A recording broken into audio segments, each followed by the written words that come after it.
लगातार वादी कश्मीर में हमें आग की काफी ज्यादा वारदातें देखने को मिलती है। आप देखिए नाज़रीन, टेक्नोलॉजी का दौर है, आए दिन हमें नई नई टेक्नोलॉजी देखने को मिलती है। इस वक्त हम मौजूद है फायर एंड इमरजेंसी डिपार्टमेंट और हमारे साथ मौजूद है असिस्टेंट डायरेक्टर आकिब हुसैन साहब। आज इन्होंने यहाँ पे एक अच्छा इनिशिएटिव लिया। आज इन्होंने यहाँ पे फायर अवेयरनेस और फायर एंड इमरजेंसी इक्विपमेंट जो है वहाँ वो इन्होंने यहाँ पर डिस्प्ले किया। इनसे हम जानेंगे कि क्या कुछ इन्होंने आज यहाँ पर इस इवेंट में किया। सबसे पहले तामिल इरशाद में मैं आपका खैर मकदम करती हूँ सर। इस बारे में जो आज ये फायर अवेयरनेस यहाँ पे आपने डिस्प्ले किया या फायर इक्विपमेंट्स जो है वो आपने यहाँ पर डिस्प्ले किया, उसके बारे में थोड़ा सा जानेंगे। देखिए, सबसे पहले मैं आपका शुक्रगुजार हूँ कि आपने मुझे मौका दिया इस चीज़ पे बोलने के। तो सबसे पहले तो हमने जो आज का यहाँ पे अवेयरनेस प्रोग्राम रखा था फायर के हवाले से, और साथ साथ हमने कुछ डिज़ास्टर इक्विपमेंट्स जो है उनका डिस्प्ले किया था। तो मकसद यही है कि जो हमारे डायरेक्टर श्री आलोक कुमार सर, उनकी हमेशा से यही कोशिश रही है कि लोगों तक एक फायर के हवाले से एक बात चली जाए कि फायर की अवेयरनेस कितनी इंपॉर्टेंट है। क्योंकि लोग हमेशा फर्स्ट रिस्पॉन्डर होते हैं और बहैसियत फर्स्ट रिस्पॉन्डर उनके क्या रोल्स एंड रिस्पॉन्सिबिलिटीज है ये उनको पता होनी चाहिए। तो जैसा कि लोगों को पता ही है कि हम फायर फाइटिंग के साथ डील करते हैं, उसके साथ साथ जो हमारे रोल्स है जो 2002 के बाद से हमारे चेंज हुए हैं from fire services to fire and emergency services. तो इमरजेंसी सर्विसेज के हिसाब से हमारी जो ड्यूटीज है वो डिजास्टर मैनेजमेंट में भी है। डिजास्टर में चूंकि आपको पता होगा कि SDRF is the primary body जो डील करती है डिजास्टर्स के साथ, लेकिन जो फायर एंड इमरजेंसी डिपार्टमेंट है it is also equipped with all the modern day machinery जो किसी भी डिजास्टर्स के साथ टैकल कर सकता है। तो ये एक टीम वर्क होता है जब भी कहीं पे डिजास्टर की सिचुएशन होती है।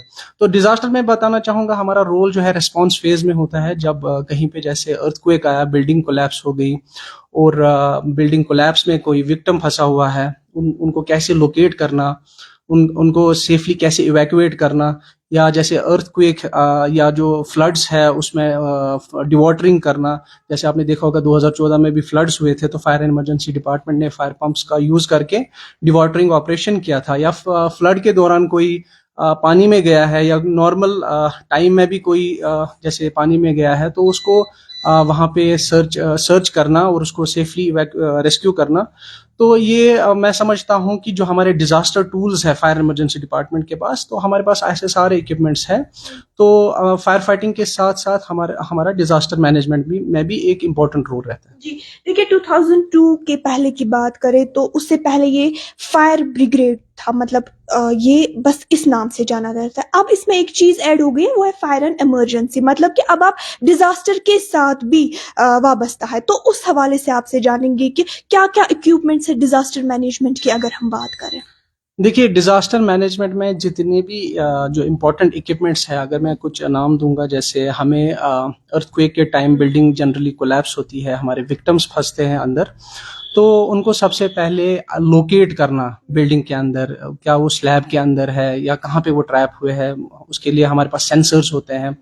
या उसके बाद जब हमें पता है कि विक्टिम वहां पे फंसा हुआ है, उसके बाद वो कैमरा की मदद से, वो हमारे पास जैसे थर्मल कैमरास भी है, अगर आग के टाइम हमें किसी को लोकेट करना है या आग के बगैर भी जैसे कोई पानी में चला गया है कुएं में, तो हमारे पास ऐसे कैमरास वगैरह है डिपार्टमेंट के पास जो उनको लोकेट कर सकते हैं। इन इक्विपमेंट से आपको लगता है कि मतलब जो डिसेबल्ड वगैरह होते हैं उनको काफी ज्यादा, अगर फॉर एग्जांपल किसी जगह फायर इंसिडेंट पेश आया और वहां पे उस घर में कोई डिसेबल्ड वगैरह होगा, इन इक्विपमेंट से कितना फायदा हो सकता है पेशेंट्स वगैरह का?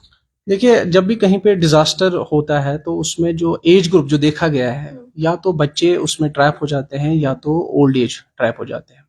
उसके भी रीजंस हैं, क्योंकि बच्चे जनरली अनअवेयर होते हैं इन चीज़ों के बारे में, या जो ओल्ड एज होते हैं या डिसेबल्ड पर्सन होते हैं वो सेफली उस टाइम में इवैक्यूएट नहीं कर पाते हैं। तो जब वो इस खुदा न ख्वास्ता किसी डिजास्टर में फंसते हैं तो उनको सेफली इवैक्यूएट करना, ये भी हमें पता होती है कि इस एज ग्रुप के वहां पे फंसते हैं या डिसेबल्ड पर्सन्स फंसते हैं, तो हमारा यही मोटिव रहता है कि हम पूरा बिल्डिंग को सर्च करें और उनको पहले लोकेट करें, फिर उनको सेफली इवैक्यूएट करें। ठीक, तो चलिए ये तो डिपार्टमेंट की बात रही, अब लोगों की भी कुछ रिस्पॉन्सिबिलिटीज है। आप बोलिए कि क्या करना चाहिए लोगों को, क्या प्रिवेंशंस प्रिकॉशनरी मेजर्स पर्सन को लेने चाहिए? देखिए, मैं बताना चाहूँगा, जैसे फायर और जो मैंने इमरजेंसी का ज़िक्र किया, तो फायर फाइटिंग के हवाले से भी उनको काफ़ी अवेयरनेस की ज़रूरत है, जो कि हमारे अवेयरनेस प्रोग्राम जो डायरेक्टर सर की डायरेक्शंस पे चलते हैं, उनमें भी हम कंटिन्यूअसली ये चीज़ें बोलते हैं कि आप जो गैजेट्स वगैरह यूज़ करते हैं, आप उनके साथ जो डूज़ एंड डोंट्स है, सेफ्टी प्रिकॉशंस है, आप उनका ध्यान रखें। जो इक्विपमेंट्स आपके पास है, आप उनका जुडिशियस यूज़ करें। या इसी तरह अगर हम डिज़ास्टर मैनेजमेंट फ्रंट की बात करेंगे कि कहीं पे कोई अनकॉन्शियस हुआ है डिज़ास्टर में, तो कई बार क्या होता है कि अगर आप उसको फर्स्ट एड देंगे, सीपीआर देंगे, तो उसकी जान बच सकती है, क्योंकि वहाँ पे एक-एक सेकंड जो है वो काफ़ी इम्पोर्टेंट होता है। तो लोगों को भी चाहिए कि जो ये लाइफ सेविंग स्किल्स है वो सीखें, ताकि अगर उनकी वजह से किसी की जान बच सकती है, मुझे नहीं लगता इससे कोई बड़ा काम हो सकता है। Thank you so much, thank you. ये हमारे साथ मौजूद थे असिस्टेंट डायरेक्टर आकिब हुसैन साहब, जिन्होंने हमें कहा कि लोगों को कम से कम इतना सीखना चाहिए कि वो अपनी जान कम से कम बचा सके। इसके अलावा उन्होंने कहा कि इन इक्विपमेंट जो कि इन्होंने यहाँ पर आज डिस्प्ले किए, उनसे लोगों का कितना ज़्यादा फ़ायदा हो सकता है। दीगर अपडेट्स के लिए आप हमारे साथ बने रहिए। तामिल इरशाद के लिए कैमरा पर्सन आकिब मुगल के साथ माही बाबे।